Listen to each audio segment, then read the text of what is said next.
Assalamualaikum warahmatullahi wabarakatuh. Perkenalkan, nama saya Fajar Gumilang Haji Dharma dari kelas MB 4507 dengan NIM 1401213362. Saya di sini akan mempresentasikan tentang tugas besar komputasi statistika dengan studi kasus 1 menggunakan eViews. Latar belakang dari perusahaan ini yaitu Tokopedia merupakan salah satu perusahaan e-commerce terkemuka di Indonesia dan menawarkan berbagai jenis produk, termasuk produk elektronik dalam dalam era digital saat ini. Selanjutnya itu tujuan dari studi kasus kali ini yaitu mengidentifikasi faktor-faktor yang secara signifikan mempengaruhi jumlah. Yang kedua itu menganalisis beberapa pengaruh dari masing-masing faktor, terus membangun model regresi linier berganda, dan memberikan rekomendasi strategi pemasaran yang efektif bagi Tokopedia. Selanjutnya ada informasi data. Dari data yang variabel datanya yaitu jumlah Y yaitu jumlah penjualan produk elektronik, X1 yaitu harga produk, X2 biaya promosi, X3 jumlah pengunjung website, X4 yaitu rata-rata rating produk, yang X5 yaitu jumlah kompetitor yang menjual produk yang serupa. Selanjutnya ada model regresi linear berganda, analisis UJT yaitu hasilnya bisa dilihat. Jadi semua variabel X yang memiliki hubungan yang sangat signifikan terhadap variabel Y atau dependen yang memiliki pengaruh positif terhadap variabel dependen Y adalah X2, X3, dan X5, sementara memiliki pengaruh negatif signifikan terhadap variabel Y yaitu X1 dan X4. Selanjutnya ada analisis persamaan regresi. Konstanta dalam persamaan ini adalah 136.487. Ini merupakan nilai variabel terikat saat semua variabel bebas bernilai 0. Dan koefisien variabel bebasnya X1 sama dengan minus 0,017, X2 itu 3311, X3 1811, X4-nya minus 0,99, X5-nya 0,243. Koefisien menunjukkan perubahan variabel terikat per unit perubahan variabel bebas saat variabel bebas lainnya konstan. Dan hasil uji analisis uji F, nilai F statistik 7023,054 dengan probability statistik kurang dari 0,05 menunjukkan bahwa minimal satu variabel independen secara signifikan mempengaruhi variabel dependen. Dengan demikian, model regresi layak digunakan untuk diprediksi. Selanjutnya ada analisis hasil uji koefisien determinasi. Diketahui nilai adjust R-square sebesar 0,996, maka berkesimpulan bahwa sumbangan mempengaruhi variabel independen terhadap variabel dependen secara simultan sebesar 99,6%, sedangkan sisanya mempengaruhi variabel di luar penelitian ini. Dan selanjutnya ada uji asumsi klasik. Berikut adalah hasil dari uji asumsi klasik. X1, X2, dan X3 memiliki nilai VIF yang sangat tinggi, menunjukkan bahwa adanya multikolineritas yang sangat kuat. Hal ini dapat mengganggu estimasi parameter regresi dan membuat analisis hasil menjadi tidak valid.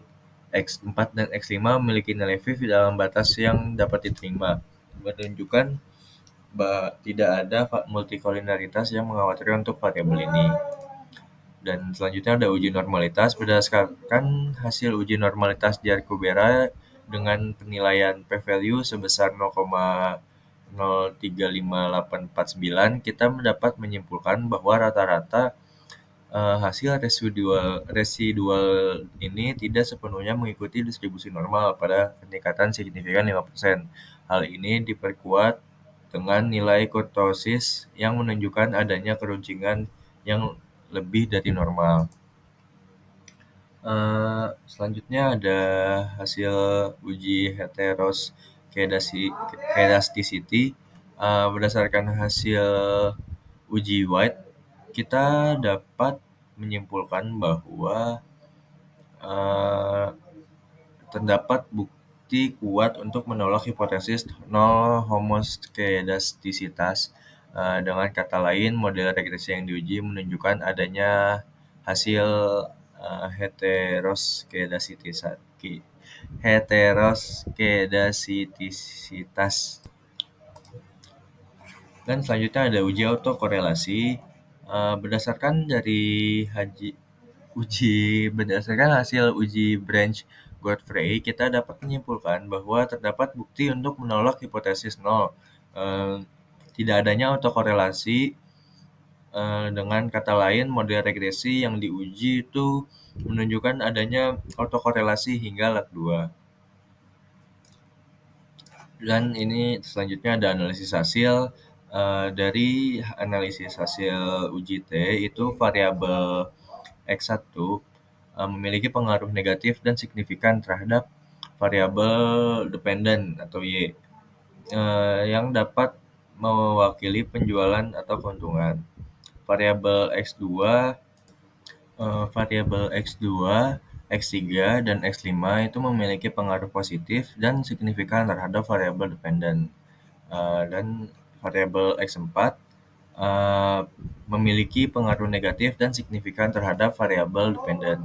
Untuk uji simultan, yaitu secara keseluruhan minimal ada satu variabel independen yang memiliki pengaruh signifikan terhadap variabel dependent atau Y. Untuk koefisien determinasi sekitar 99,6% variasi dalam variabel dependen dapat dijelaskan oleh variabel-variabel independen dalam model. Uji asumsi klasik itu terdapat masalah multikolineritas yang kuat pada beberapa variabel independen. Data residual tidak sepenuhnya mengikuti distribusi normal, meskipun masih dapat diterima dalam beberapa kasus. Terhadap masalah terdapat masalah heteroskedasitisitas dalam model dan analisis dan terhadap masalah autokorelasi di lag 2 dalam model. Selanjutnya ada di implikasi bisnis. Untuk penurunan harga. Untuk X1, penurunan harga memiliki dampak negatif signifikan pada penjualan. Strategi diskon perlu diperhitungkan dengan baik agar tidak merusak margin keuntungan. Untuk X2, yaitu peningkatan pengeluaran iklan terbukti signifikan meningkatkan penjualan. Investasi lebih besar dalam kampanye iklan yang efektif dalam meningkatkan pendapatan. Dan selanjutnya ada X3, yaitu peningkatan kualitas produk, meningkatan penjualan secara signifikan. Fokus pada peningkatan kualitas produk dan produk akan memberi manfaat jangka panjang. X4, yaitu penambahan cabang baru harus dilakukan secara hati-hati karena menunjukkan pengaruh negatif terhadap penjualan. Mungkin lebih baik meningkatkan kinerja cabang yang ada daripada membuka cabang baru. Dan X5, yaitu walaupun sudah kompetitor memiliki pengaruh positif, harus dipertimbangkan strategi diferensiasi untuk tetap kompetitif di pasar yang ramai. Untuk multikolineritas, yaitu masalah multikolineritas menunjukkan bahwa perlunya peninjauan ulang variabel independen yang digunakan untuk menggunakan teknik regresi alternatif untuk memastikan keandalan model. Koefisien determinasi, yaitu tingginya adjust R-square, menunjukkan bahwa model sangat baik dalam menjelaskan variabilitas penjualan. Ini memberikan kepercayaan tinggi dalam menggunakan model untuk perencanaan dan pengambilan keputusan bisnis. Dan adapun yang terakhir yaitu kesimpulan dan saran.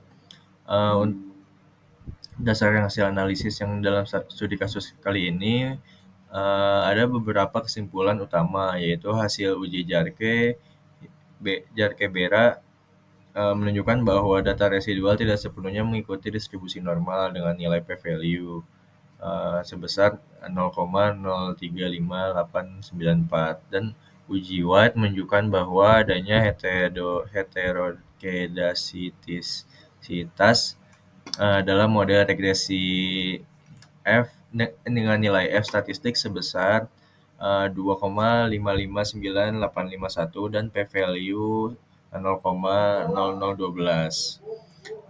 Dan uji Braunsch-Godfrey itu mengidentifikasi adanya autokorelasi dalam model regresi hingga leg 2. Dan adapun saran dari saya itu untuk mengatasi heteroskedasitisitas dapat digunakan transformasi variabel atau metode estimasi yang robust terhadap heteroskedasisitas seperti metode generalized least square atau GLS. Untuk menangani autokorelasi, model regresi dapat diperbaiki dengan memasuki leg variabel dependent atau menggunakan model autoagresif seperti ARIMA. Lakukan validasi model terhadap penggunaan data yang berada atau teknik cross validation. Jika distribusi data residual tidak normal, pertimbangkan menggunakan transformasi data seperti logaritma atau box-cox. Sekian presentasi dari saya. Mohon maaf apabila ada salah-salah kata. Assalamualaikum warahmatullahi wabarakatuh.